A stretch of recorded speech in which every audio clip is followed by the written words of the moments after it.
ఎఫెసీయులకు రాసిన పత్రిక 3వ అధ్యాయం 12వ వచనంలో ఆయన యందలి విశ్వాసము చేత ధైర్యమును నిర్భయమైన ప్రవేశమును ఆయనను బట్టి మనకు కలిగి ఉన్నదని చదువుతాం. దేవుని దగ్గరకు ధైర్యంగా వెళ్ళాలి అంటే మనకు కావాల్సింది విశ్వాసము.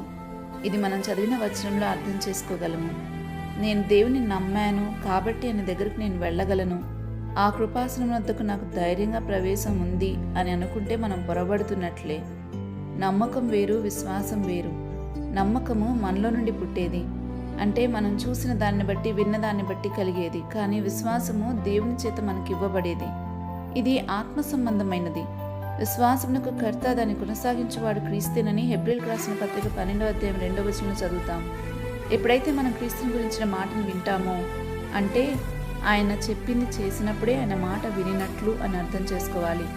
అప్పుడు మాత్రమే విశ్వాసం మనలో కలిగిస్తారు. అంటే మొట్టమొదటిసారిగా ఎప్పుడైతే దేవుని మాట విని దాని ప్రకారం చేద్దామని నిర్ణయించుకుంటామో, ఆ క్షణాన మనకు విశ్వాసం అనే వరాన్ని పొందుకుంటాము. మనలో విశ్వాసం ఉంది అని దేవుడు గుర్తించేది ఎప్పుడు అంటే దాని ఫలాన్ని చూసి. అంటే విశ్వాస ఫలము మనలో కనబడినప్పుడు. విశ్వాస ఫలము రక్షణేనని పేతురు రాస్తున్నాడు తన మొదటి పత్రికలో. కాబట్టి విశ్వాస ఫలమైన రక్షణ లేకుండా ఎవ్వరికీ ఆయన దగ్గర నిర్భయమైన ప్రవేశం ఉండదు. మనము దేవుని మాట ప్రకారం, అంటే వాక్య ప్రకారం జీవించే కొలది మన విశ్వాసం అంతకంతకు పెరుగుతూ ఉంటుంది. మరి దేని ద్వారా మన విశ్వాసం పెరగదు? కేవలం ఆయన మాట ప్రకారం బ్రతకడం ద్వారా, ఉపవాస ప్రార్థన ద్వారా మన విశ్వాసం అనే ఫలాన్ని అత్యధికంగా ఫలించగలుగుతాం. అప్పుడు మాత్రమే ఆయన దగ్గర మనకు నిర్భయమైన ప్రవేశం ఉంటుంది.